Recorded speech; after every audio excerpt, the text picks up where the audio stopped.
Ketika kemudian tidak ada orang lain yang bisa melawan kita, gunakan kesempatan itu. Kapan itu? Detik-detik terakhir kita mencoblos itu. Siapa yang berkuasa mengintervensi kita? Tidak ada wajah presiden di depan kita di TPS. Tidak ada CCTV yang terhubung langsung ke istana. Tidak ada CCTV yang terhubung langsung ke kantor kepolisian, kantor tentara atau intelijen. Gunakanlah saat itu, dituntun oleh hati kita yang bersih, yang membuat seluruh badan dan jiwa kita bersih. Memutuskan pada detik-detik yang terakhir pilihan yang terbaik, bukan hanya untuk kita, tapi untuk lingkungan yang terdekat dan orang-orang yang kita cintai. Itu perlawanan yang paling sakral. Merinding saya.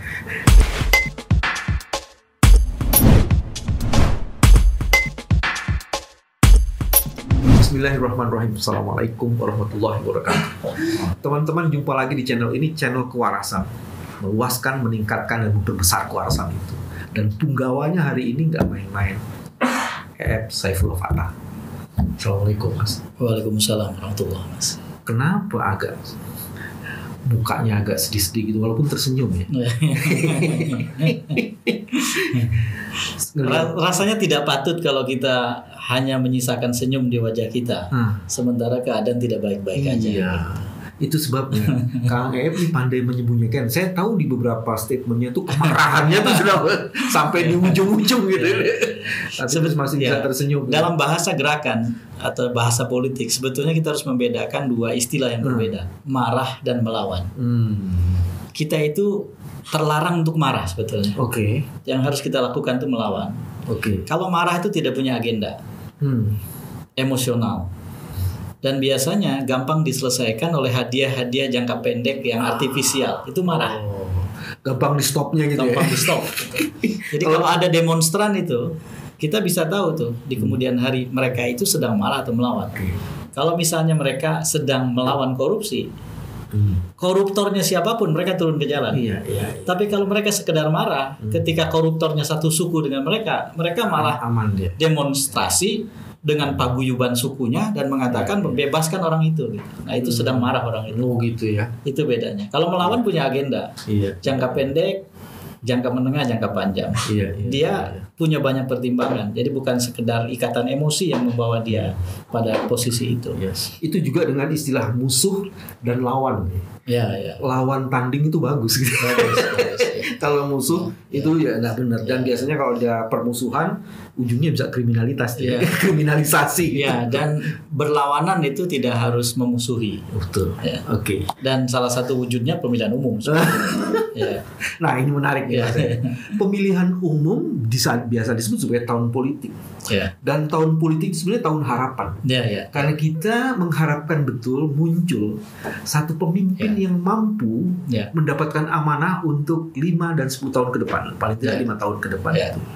Tapi saya merasa pemilihan umum kali ini kita ada di lorong yang sebenarnya kita bertanya-tanya ini ada harapan atau tidak? Bagaimana komentar Mas? Ada dua cara untuk menjawab itu menurut saya. Yang pertama adalah dalam demokrasi sebetulnya memang salah satu fungsi pemilihan umum yang mendasar itu adalah waktu di mana warga atau rakyat bisa merehabilitasi harapan mereka.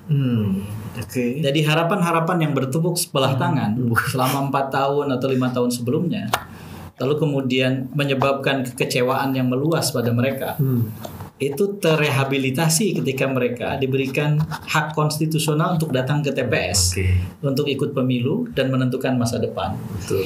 Pada saat itulah sebetulnya mencoblos itu bukan sekedar melubangi kertas suara, tetapi sedang merehab harapan mereka, sedang menjemput masa depan yang lebih baik, besok yang lebih baik dari hari ini yang lebih baik dari kemarin gitu. Nah itu satu sisi. Nah jadi ketika pemilihan umum atau di tahun-tahun pemilihan umum seperti sekarang, orang tidak merasa punya harapan atau tidak bisa merehabilitasi harapannya. Dari sekarang kita ingatkan, jangan seperti itu. Jangan berburuk sangka sama apa yang sedang kita perjuangkan dan hasilnya. 14 Februari adalah hari penting di mana setiap orang berhak untuk menegakkan hak konstitusionalnya. Ini asik nih. Jangan berburuk sangka dengan proses dan hasilnya. Allah sangat Allah sesuai dengan prasangka hambanya. Jadi kita harus berprasangka yang baik. Kata Allah kan aku ini prasangka hambaku gitu. prasangkamu. Dan hanya optimisme dan prasangka yang baik yang bisa menjemput harapan. Iya, bahkan saya percaya bahwa agama kita Islam itu sebetulnya mengharamkan pelaku untuk pesimis. Baik.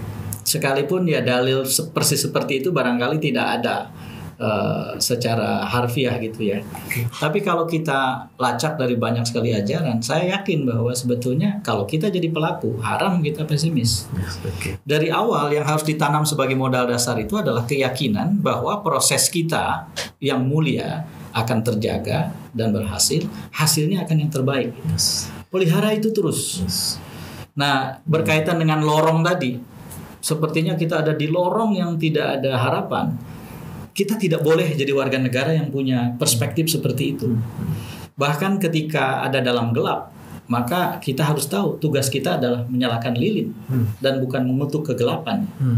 Jadi ketika banyak orang misalnya menganggap bahwa pemilu sudah berakhir karena kekuasaan sebegitu besar cawe-cawenya dan aparatur sebegitu optimal digunakan oleh mereka, dan semua instrumen termasuk bansos dan BLT dipersonalisasi sebegitu rupa untuk kepentingan partisan dan seterusnya, lalu kesimpulannya adalah sudah tidak ada harapan. Keliru. Semua yang tadi saya sebut itulah yang harus dilawan satu persatu. Tenaga kita kurang untuk melawan dengan efektif, ketika kita bersama-sama akan lebih besar. Ketika kemudian tidak ada orang lain yang bisa melawan kita, gunakan kesempatan itu. Kapan itu? Detik-detik terakhir kita mencoblos itu. Siapa yang berkuasa mengintervensi kita? Tidak ada wajah presiden di depan kita di TPS. Tidak ada CCTV yang terhubung langsung ke istana. Tidak ada CCTV yang terhubung langsung ke kantor kepolisian, kantor tentara atau intelijen. Gunakanlah saat itu, dituntun oleh hati kita yang bersih, yang membuat seluruh badan dan jiwa kita bersih, memutuskan pada detik-detik yang terakhir pilihan yang terbaik, bukan hanya untuk kita, tapi untuk lingkungan yang terdekat dan orang-orang yang kita cintai. Itu perlawanan yang paling sakral, yang tidak bisa diintervensi siapapun. Nah, itu 14 Februari. Jangan hilangkan kesempatan itu. Dinding saya. Jadi menurut saya, jangan cepat berputus asa seolah-olah pertarungan tidak seimbang, kita akan kalah. Tidak ada ceritanya. Mereka yang kurang itu kalah. Bahkan saya yakin Allah menjanjikan yang mulia itu yang menang. Kalau kemudian yang mulia mengalami kekalahan, jangan berhenti. Kekalahan itu adalah kemenangan yang tertunda. Karena kemuliaan itu layak diperjuangkan dengan cara apapun dan kapanpun. Jadi menurut saya ini soal-soal yang harus kita luruskan, Mas. Satu, saya ingin mendukung argumennya. Satu juga, orang-orang yang dahsyat itu adalah orang-orang yang menerima tantangan begitu hebat. Iya betul. Jadi tidak ada orang yang dahsyat tanpa menerima tantangan yang hebat. Iya betul. Jadi menurut saya kualitas manusia itu ditentukan antara lain oleh seperti apa dia bereaksi terhadap lingkungan. Dalam gelap dia nyalakan lilin, berarti kualitas dia luar biasa. Ketika orang lain mengutuk gelap. Dalam kekuasaan dia lurus, itu kan luar biasa. Kalau orang tidak punya kuasa tiba-tiba bijaksana, itu biasa. Tapi ketika dia bijaksana sambil kuasa, itu baru keren gitu loh. Begitu juga ketika kita sumber daya terbatas, ketika kita miskin tidak punya uang, ketika perlengkapan kita untuk menang terbatas, kita masih bersemangat dan tidak patah arang, itu menunjukkan kualitas kita. Teman-teman, nanti kita akan kuliti apa saja kekuatan yang harus dihadirkan untuk melawan kecemasan itu. Tapi sebenarnya yang tadi KKF lakukan, kalau tadi pertama hanya orang hebat yang mendapatkan tantangan luar biasa, terus yang kedua masih juga jadi penting. Tekad, itikat, komitmen, kolaborasi. Kalau dulu zaman dulu kita sebut gotong royong, itu akan menjadi suatu kekuatan yang maha dahsyat dan bisa menaklukkan apapun yang jadi tantangan kita. Itu yang, dan ini dibimbing oleh kesadaran. Sebab kalau nggak ada kesadaran gitu, yang dari awal kita udah kalah, udah selesai. Nah, KKF, kegelapan itu kan diciptakan. Atmosfer ketakutan itu diciptakan. Citra dibangun. Misalnya saja, ini satu putaran selesai. Itu kan sebenarnya satu proses yang ingin membangun citra dan ingin menundukkan harapan. Kita kuliti satu-satu, Mas. Ada satu prinsip kuno sebetulnya yang jarang dipakai belakangan. Dan sebetulnya prinsip ini bisa ditafsirkan secara sangat beragam termasuk untuk kepentingan obrolan kita. Prinsip itu mengatakan negara mawa tata, desa mawa cara. Negaralah yang menciptakan tata, desalah yang mencari cara. Jadi sebetulnya ketika kita menghadapi konteks kesulitan besar yang harus kita kelola, yang harus kita lawan, yang harus kita hadapi, selalu saja yang bisa mengelola caranya adalah hal-hal kecil yang harus kita urus. Dan bahkan dalam prinsip political marketing yang saya geluti semenjak mendirikan Polmark Indonesia 2009 akhir, semakin mikro kita bekerja, semakin mikro target yang kita buat, maka kemungkinan hasilnya semakin optimal. Jadi sebetulnya prinsip itulah yang harus kita bawa dalam perlawanan di 2023 dan 2024 ini. Bahwa sebetulnya yang akan bisa mengalahkan kekuasaan itu bukan orang berkuasa, tetapi orang-orang yang mandatnya dipinjam sehingga yang bersangkutan berkuasa. Yang bisa mengalahkan presiden bukan presiden yang lain, karena pada saat yang sama tidak akan ada dua matahari dalam satu negara. Tetapi orang-orang yang menyerahkan mandatnya kepada yang bersangkutan sehingga ia disebut presiden. Nah, orang-orang ini seringkali merasa kekuatannya terbatas. Sesungguhnya sumber kekuatan besar yang dimiliki presiden bersumber dari setiap orang itu. Jadi itulah yang disebut sebagai desa mawacara itu. Segala hal kecil, segala hal yang remeh-temeh yang kita abaikan, sebetulnya itulah sumber perlawanan kita. Bayangkan jika setiap orang merasa bahwa bolehlah kau kasih aku uang, tapi aku milih siapa, hati nuraniku yang bicara. Bolehlah kau intimidasi aku dan aku terlihat ketakutan, tetapi pada detik-detik aku mencoblos, kau akan ada di mana? Dan seringai menakutkanmu itu akan kulihat di mana? Tidak ada semua itu. Bolehlah kau tawarkan calon wakil presiden, tapi yang menentukan siapa wakil presiden yang aku pilih itu rakyat yang akan menentukan. Ya, bolehlah kau taruh semua aparat di semua sudut desa untuk membuat kami terpaksa mengarah ke satu jalan. Tetapi di saat-saat tertentu kami bisa berbelok seketika dan kau akan celaka, terkecoh dan tak akan mampu lagi mengejar. Iya. Jadi hal-hal semacam ini yang harus kita kelola sebetulnya. Inilah yang disebut sebagai berpolitik berbasis kebudayaan. Satu hal yang seringkali dilupakan orang dalam berpolitik adalah kebudayaan. Padahal kebudayaan itu ketika digunakan dia dahsyat sekali. Saya ambilkan contoh, Mas. Kita bertemu kan silaturahim ya. Diartikan oleh pengertian teknis silaturahim itu adalah ketika beberapa orang bertemu, lalu kemudian mereka berbicara, bercengkrama, dan setelah itu berpisah gitu. Tapi kalau kita kasih makna kebudayaan, itu jadi dahsyat betul. Silaturahim adalah ketika setiap orang dengan energi mereka yang masing-masing terbatas bertemu dan tanpa mereka sadar, mereka saling mentransfer energi itu satu dengan yang lain, dan ketika berpisah energi mereka sudah berlipat lebih besar. Itulah silaturahim. Dia bisa menciptakan kuantum di situ. Ya. Kenapa kok silaturahim yang simple seperti teknis itu bisa berubah menjadi sesuatu yang dahsyat? Karena pemaknaan kebudayaan kita masukkan. Sekarang istana presiden, kalau tanpa kebudayaan, istana presiden adalah tempat seorang pemenang pilpres berdiam jika ia berkenan dan menjalankan kekuasaannya. Kan seperti itu. Tapi masukkan unsur kebudayaan. Istana presiden adalah tempat yang dibangun oleh uang rakyat, dititipkan oleh rakyat untuk didiami oleh orang yang diberi mandat oleh rakyat untuk memperjuangkan nasib yang terbaik untuk rakyatnya. Itu pengertian kebudayaan itu. Maka istana presiden itu jadi berubah. Nah, begitu juga perlawanan kita dalam pemilu. Orang-orang yang tidak punya perspektif kebudayaan itu mengutak-atik angka, lalu kemudian mereka bilang satu putaran. Mereka sebetulnya tidak bersetia pada data pada saat mengatakan itu. Bukan kelakuannya pollster, bukan ya, Mas? Ya, sebagian pollster ya, tidak seluruhnya. Karena saya juga pollster. Makanya saya bertanya tadi. Sebagian pollster sekarang di situ gitu. Mereka tidak sedang bersetia pada data, mereka sedang membela tuannya. Dan data itu sebagai angka yang dipakai untuk sesuatu. Ya, karena sebetulnya kalau mereka punya data November, data itu hanya berbicara tentang November. tidak berbicara tentang Februari.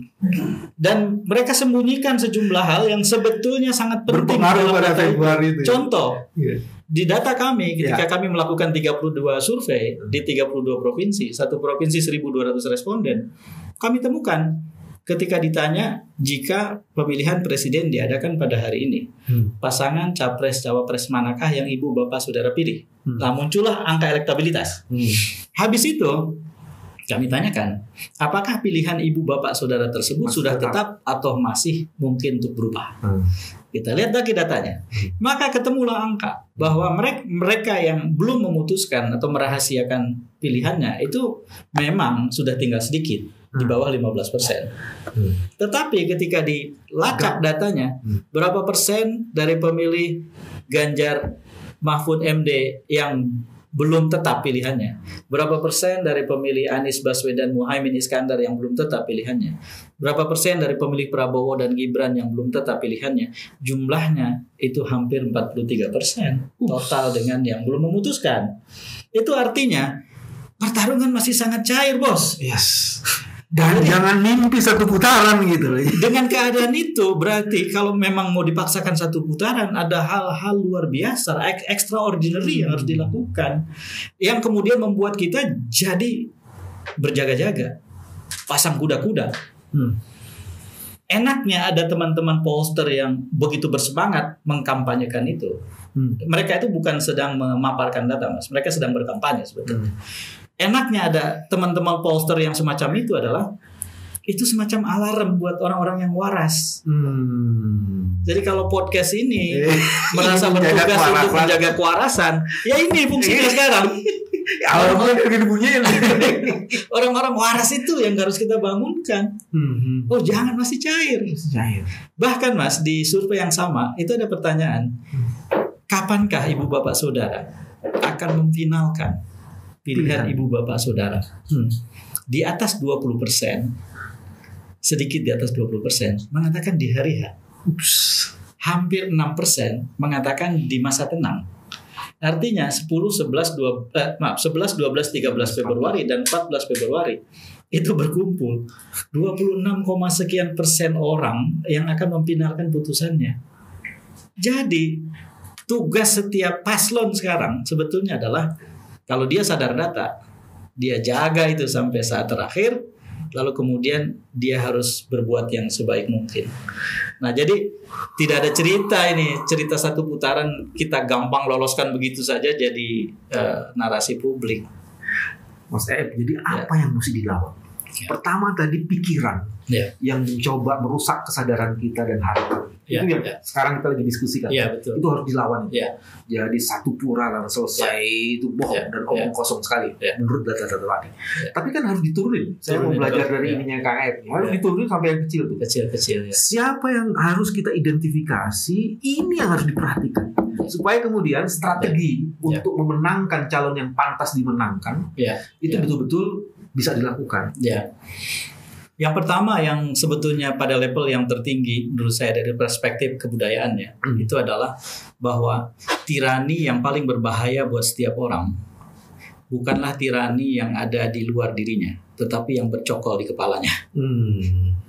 Dia tahu itu benar, tapi dia ikut kebanyakan orang yang salah.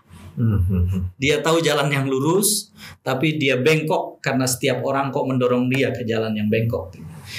Tirani semacam itu kalau tidak dibongkar dan tidak dilawan, kalau kita tidak memerdekakan diri darinya, itu akan jadi sumber persoalan yang sangat serius. Itu yang dilawan dulu. Mulai dari diri. Lawanlah tirani. Baru kemudian perwujudan di luar diri kita. Nah, di situ strukturnya bisa dari atas sampai yang terbawah. Sebetulnya kan perlawanan yang paling berat itu adalah perlawanan yang kita tahu persis resikonya memang tinggi. Dan biasanya ketika kekuasaan itu semakin besar, ketika kita melawannya, resiko terhadap kita sebagai yang melawan akan tinggi. Cuman persoalannya adalah kita ini sudah bersepakat lewat janji proklamasi tahun 45, lewat kesepakatan berdemokrasi tahun 98, dan karena itu kemudian ada hak-hak konstitusional, hak-hak yang dijamin perundang-undangan yang melekat pada setiap orang. Kita harus gelorakan sekarang. Kalau kita tidak salah, kalau kita tidak melanggar hukum, kalau kita bukan kriminal, jangan pernah merasa takut pada kekuasaan sebesar apapun. Ini sekarang harus disuarakan nih. Dan pada saat seperti ini justru keberanian itu harus dimunculkan. Ini akan jadi terjemahan dari sudah berhasilnya kita melawan tirani di kepala kita. Kalau kita masih mundur maju, gua maju dipukul, gua kritis ditangkap, gua melawan cedera, gua melawan bahaya. Maka kemudian kita urungkan semua itu, lalu kemudian kita masuk ke kamar doa kita, ke tempat kita mencium sajadah kita dan mengatakan, ya Tuhan, tolonglah bangsa ini. Saya kira persoalan terbesar pada orang yang seperti itu, bukan saya mengatakan ibadah tidak penting, bukan, adalah bahwa ternyata dia kalah oleh tirani yang bercokol di kepalanya sendiri. Kalau itu sudah dikalahkan, tirani itu baru kemudian dia bisa keluar. Maka kemudian pada struktur yang tertinggi adalah melawan segala sesuatu dengan resiko yang terbesar. Nah, pada rakyat, resiko itu definisinya lain-lain, Mas. Barangkali pada aktivis seperti Mas Bambang Wijoyanto segala macam, kekuasaan yang sedang berjaya-jayanya itu menjadi sumber resiko ya. Tapi bagi banyak orang, kelangsungan hidup mereka sehari-hari adalah sesuatu yang paling beresiko. Maka yang harus dilawan itu adalah segala transaksi yang seolah-olah berbaik hati, bersikap dermawan terhadap pemilih. Karena mereka tahu pemilih itu paling takut kalau hidupnya tidak berlanjut. Maka dibagilah sembako, maka dibagilah BLT, maka dibagilah banyak sekali hal yang seolah-olah itu akan menyelamatkan hidup setiap orang. Sikap kita tidak melawan sembako, kita tidak melawan BLT, kita tidak melawan bantuan untuk rakyat. Karena rakyat memang berhak untuk mendapatkan, rakyat berhak untuk disejahterakan. Yang harus kita lawan adalah ketika itu dijadikan alat untuk mengikat pemilih, seolah-olah dengan cara itulah mereka harus memilih satu golongan. Dipersonalisasi. Nah itu harus dilawan itu. Ya, buat orang-orang yang aktivis barangkali kekuasaan yang begitu mencengkram itulah yang menakutkan. Karena jangan-jangan diam-diam hidup kita pada tingkat elementer mungkin sudah selesai. Tapi buat mereka yang sedang berjuang di tingkat dasar hidupnya, itu resiko yang tertinggi ini. Ini urusannya bisa makan atau enggak? Bisa makan atau enggak? Nah maka kemudian mereka masuk situ. Maka itu pun perlawanan atau jihad dalam tanda kutip. Jihad jauh lebih dahsyat di situ ya. Iya. Nah ini kira-kira setara nih. Makanya menurut saya tidak bisa mengatakan bahwa menurut perspektif saya yang terbesar ini yang paling kecil ini nggak bisa. Karena setiap orang punya perspektif yang berbeda. Nah di luar itu, maka kemudian kita lihat di antara dua titik kutub itu, kekuasaan yang begitu menekan dengan kelanjutan hidup yang terancam, di tengah-tengahnya itulah ada berbagai jenis perlawanan, aparatur yang dipolitisasi, yang dibikin jadi partisan, birokrasi yang dimobilisasi, yang dimanfaatkan untuk kepentingan politik sepihak atau partisan, sampai ke tingkat desa, sampai ke tingkat kelurahan, sampai ke tingkat RT. Ancaman yang disebar dan Mas, satu informasi yang harus saya sebar ke publik sekarang adalah di beberapa tempat ketika kami survei kemarin bulan November, itu kepala desa sama ketua RT itu ternyata di beberapa tempat sudah bertindak secara politik, Mas. Maksudnya apa nih? Kepala desa, ketua RT. Ketika kami mengurus perizinan untuk wawancara di desa itu dan di RT itu yang terambil random. Di beberapa tempat kalimatnya itu sudah seperti terset up dalam rangka politisasi. Dia bilang apa itu? Boleh turun survei di sini, tapi respondennya kami yang tentukan. Itu kan artinya menghancurkan penelitian. Iya. Kalau kita peneliti tunduk pada itu, ya selesai, datanya tidak berguna. Iya. Capek-capek, mahal-mahal penelitian dibuat, hasilnya cuma menghasilkan sampah yang harus kita buang ke tempat sampah. Jadi yang semacam ini itu ada di antara itu. Dan Kang Ep gimana tuh dapatin kayak gitu? Kita terpaksa terus menegosiasikan, tidak boleh, kita mau random. Sampai kemudian tidak ada jalan lain, kita harus mengambil RT pengganti dengan sistem random yang ada. Tidak bisa dikompromikan. Tetap bisa dipertanggungjawabkan. Kompromi dengan. Iya, ketika sistem randomnya tidak diganggu. Memang ada semacam kepercayaan bahwa semakin banyak pengganti, maka kualitas random jadi agak turun sebetulnya. Saya harus akui ya, tentu saja. Bayangkan kalau sampai harus 10 kali ganti, sekalipun kasusnya tidak begitu, paling 1 kali ganti saja. Tapi itu jauh lebih baik ketimbang menghancurkan seluruh. Ya, bukan hanya jauh lebih baik. Itu perbandingannya bukan hanya jauh lebih baik. Itu yang satu sepenuhnya busuk saja, tidak bisa dipakai hasil risetnya. Yang satu yang terjaga gitu. Nah, jadi yang kita lawan tuh banyak, termasuk kita harus melawan bahwa dalam prakteknya ternyata berpemilu itu bukan berpolitik riang gembira gitu. Ya itu memang ada di baliho saya lihat ya, berjejer di mana-mana ketika saya lewat. Dan sebagian kita balihonya tak jujur. Jadi bagaimana mau dipilih kan? Seolah-olah balihonya itu padahal nggak kayak gitu juga kan? Nah itu pentingnya Mas. Sebetulnya setiap orang tuh punya ukuran terhadap satu hal, yaitu otentisitas. Apakah sesuatu itu otentik atau tidak, ukurannya pada setiap orang. Itu tidak susah diteorikan ya. Misalnya begini, ada seorang tokoh yang berdiri di podium dan dia mengatakan bahwa mari kita tegakkan keadilan. 100 orang itu punya persepsi otentisitas yang berbeda. Tetangga-tetangga tokoh itu yang kebetulan hadir 10 orang yang tahu persis sehari-hari tokoh itu mungkin tidak mau mendengarkan pidatonya. Gimana mau mengajak orang adil, dia sendiri di kampung kita nggak adil. Tapi mereka yang tidak punya interaksi dengan tokoh itu masih melihat itu otentik. Nah maka sebetulnya yang juga menjadi sumber perlawanan kita adalah kita harus memasalkan ukuran otentisitas. Kalau ukurannya sudah jelas, misalnya tadi itu tidak jujur, berbohong, menyelewengkan kekuasaan, nepotisme, korupsi, kolusi, itu kan ukuran-ukuran yang jelas gitu. Maka berlakulah fardu kifayah yang sedang dijalankan oleh Mas Bambang Wijoyanto saat ini, yaitu menebarkan informasi ke sebanyak mungkin orang, sehingga orang yang tadinya tidak tahu jadi tahu, orang yang tadinya ukuran otentisitasnya tidak sampai akhirnya sampai. Apa betul ada hilirisasi digital misalnya kayak gitu ya, misalnya kayak gitu. Ternyata istilah itu aja nggak ada. Itu banyak tuh. Yang benar wisatawan Solo ke Jogja sih yang banyak gitu. Jadi sebetulnya ada satu legenda kalau soal itu. Kalau menciptakan istilah yang menciptakan efek tepuk tangan, tapi sebetulnya maknanya kemudian tidak ada. Saya ingat itu. Bang Fahri Ali. Fahri Ali. Salah satu senior kita, cendekiawan, penulis yang sangat kita hormati. Jadi salah satu mentor banyak orang teman saya. Itu ada satu waktu mengikuti dengan lumayan intens Pak Harmoko ketika sedang jaya-jayanya. Kalau tidak salah waktu jadi ketua umum Partai Golkar. Pernah jadi ketua umum. Kampanye di mana-mana. Jadi rupanya Pak Harmoko itu dengan kehebatan komunikasinya dalam tanda kutip itu pandai sekali menciptakan istilah yang menimbulkan tepuk tangan, tapi kemudian tidak menyisakan pengertian gitu. Kayak misalnya kita harus memajukan program yang programis, kita harus beragama secara agamis. Jadi semua kata depannya dikasih is belakangnya terus berentet gitu banyak dan orang tepuk tangan gitu. Tapi ketika setelah selesai, apa ya itu?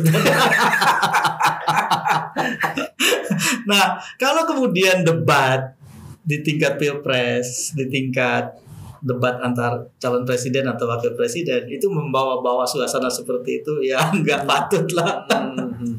Apalagi sekarang ada banyak sekali perangkat termasuk teknologi yang bisa mengcounter dengan cepat. Iya.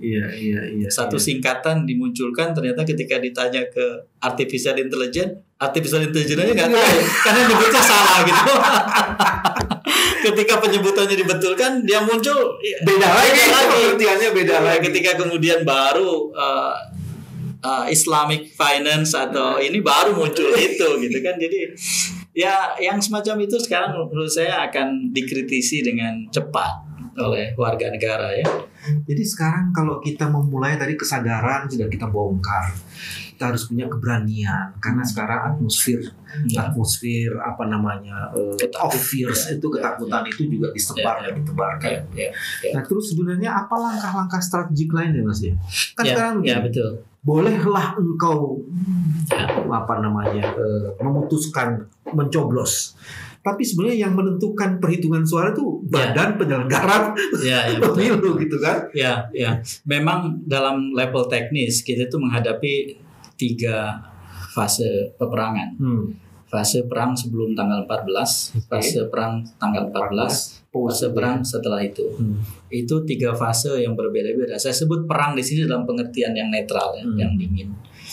Sebagai political war, political contestation, kontestasi. Nah, sampai dengan 14 Februari yang memang sangat penting itu adalah semangat perlawanan dari setiap orang di setiap lingkungan yang terkecil. Ketika mereka melihat ada kecurangan, bahkan kejahatan pemilu, jangan diam.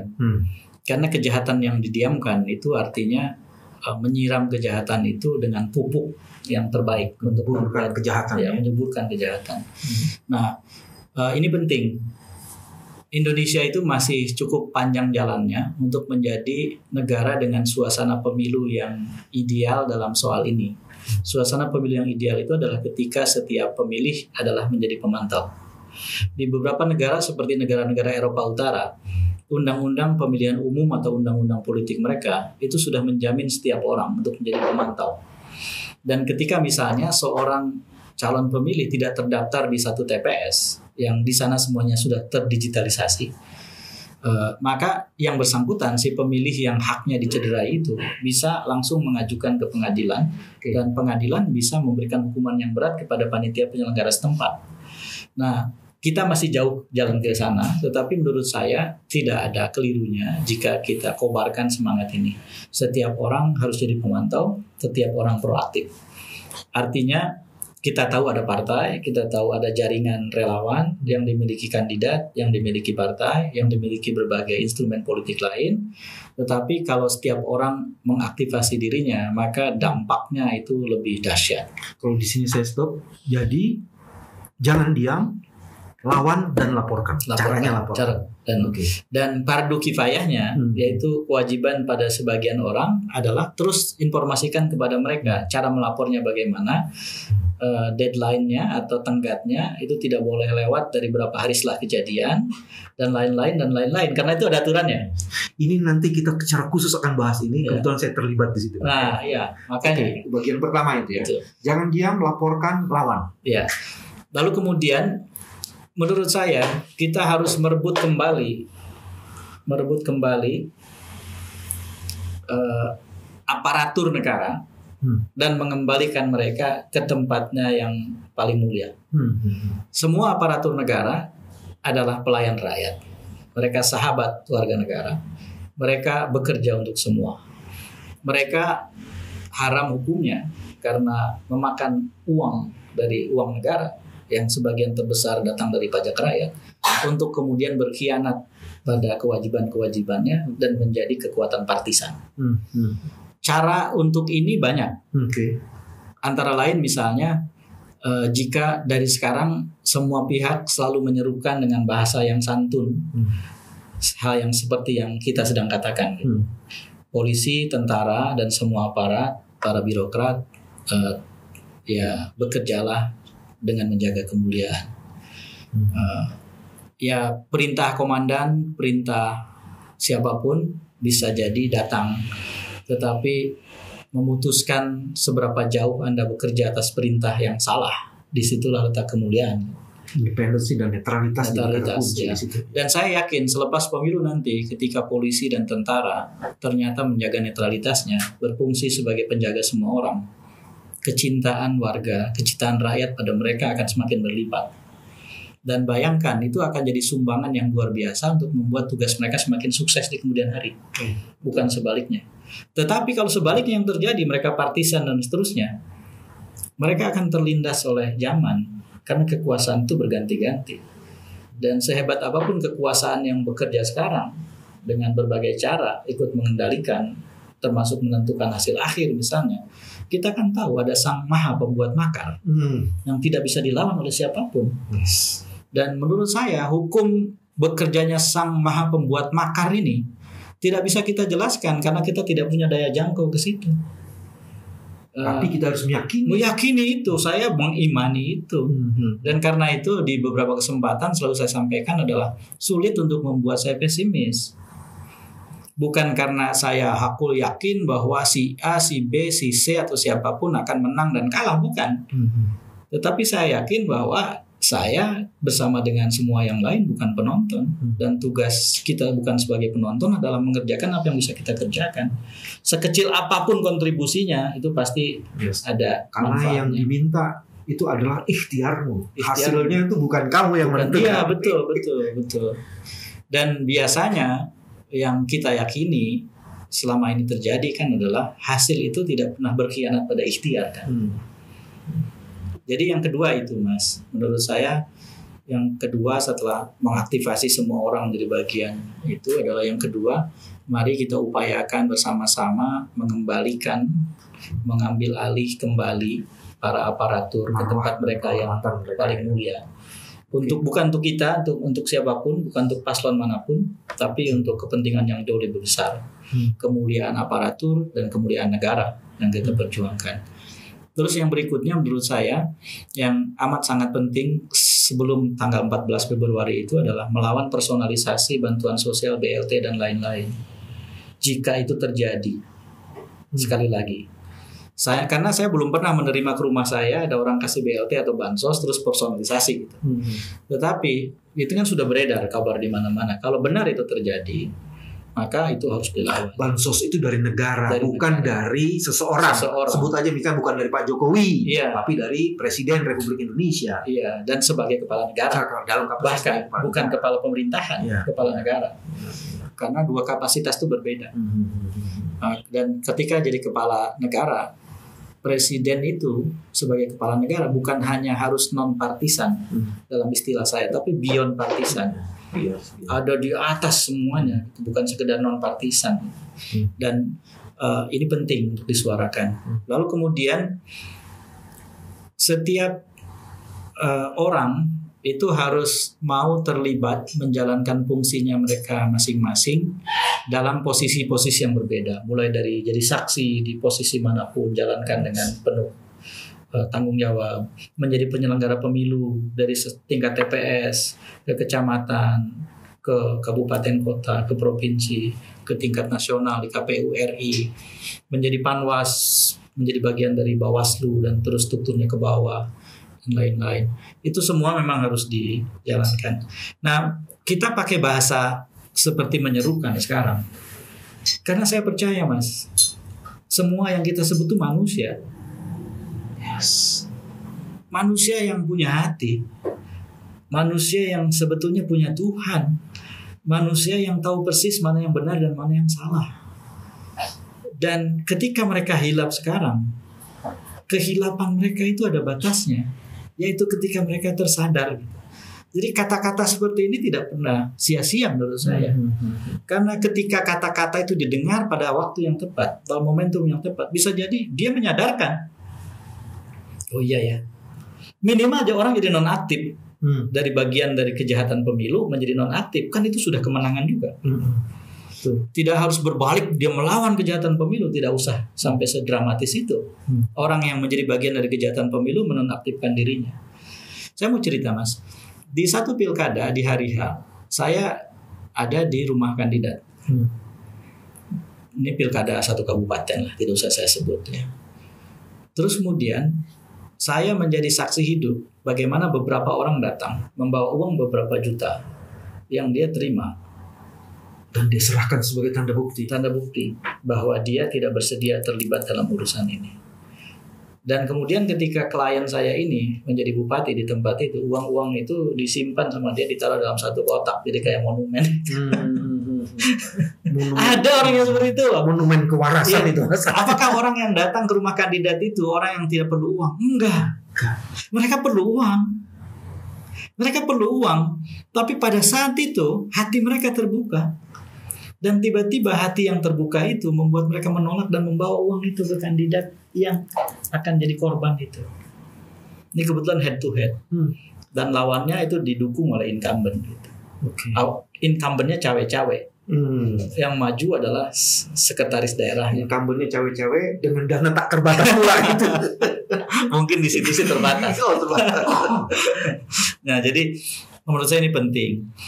Nah, di hari H nanti yang sangat penting itu adalah menjadikan hari H itu sebagai hari milik rakyat, kemenangan rakyat, kemenangan Indonesia. Berbondong-bondonglah ke TPS, lalu kemudian jangan tinggalkan TPS jika bisa, karena itu hari libur, terutama pada saat-saat yang kritis. Saat yang kritis itu adalah pukul 12 sampai pukul 2, ketika para pemilih tambahan itu yang datang, ada di DPTB datang, digunakan, karena disitulah seringkali kecurangan terjadi. Terus yang kedua, pada saat hasilnya diumumkan, kertas plano dipaparkan, diisi, dan kemudian C1 ditandatangani, dipindahkan ke C1, karena itu yang paling rawan tuh, dari C plano ke C1. Betul. Saya ingat peristiwa di Pilkada Jakarta 2017 kan. Oke. Bagaimana orang sampai bikin dapur umum, terus kemudian memasak dan menyiapkan masakan itu untuk semua orang yang terlibat menjaga TPS. Yes.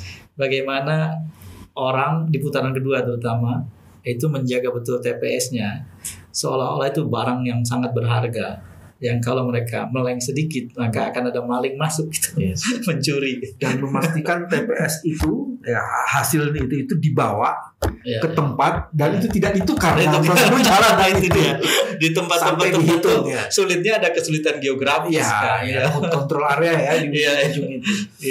Jadi saya memang sengaja tidak bicara kaitannya dengan paslon dan partai. Saya mau bicara lebih umum gitu. Karena kalau paslon dan partai semestinya mereka sudah tahu rumus-rumusnya kan, menyiapkan saksi, melatih saksi segala macam. Kita bicara perspektif yang lebih umum, dari perspektif yang lebih kebudayaan gitu. Bangun dan membongkar kesadaran itu ya. Dan itu pengamanan suara itu harus terjaga sampai ujung.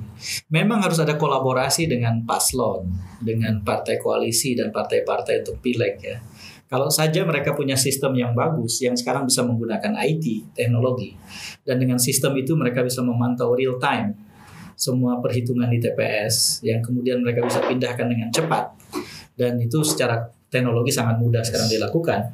Dan dengan itu lalu kemudian mereka menginformasikan secara terbuka, dibuka untuk umum datanya, termasuk untuk caleg-caleg, sehingga caleg-caleg tidak saling mencuri. Maka menurut saya disitulah terjadi satu proses kebudayaan yang penting. Setiap orang dilibatkan menjadi pemantau hasil pemilu. Insya Allah yang ini Mas, kita sudah siapkan. Jadi ada sistem aplikasi yang tidak hanya memantau pergerakan suara, tapi juga memantau, memotret potensi kecurangan dan mengkonfirmasi itu melalui satu alat, sehingga kemudian nanti akan sangat mudah kita kelola ya. Ini bukan hilirisasi digital, tapi kita membuat aplikasi untuk itu. Ya, ini salah satu hal yang tidak terhindarkan dalam demokrasi Indonesia sekarang. Dalam istilah saya, meninggalkan cara digital dalam pemenangan pemilu saat ini itu seperti berpidato di Gelora Bung Karno tanpa pengeras suara.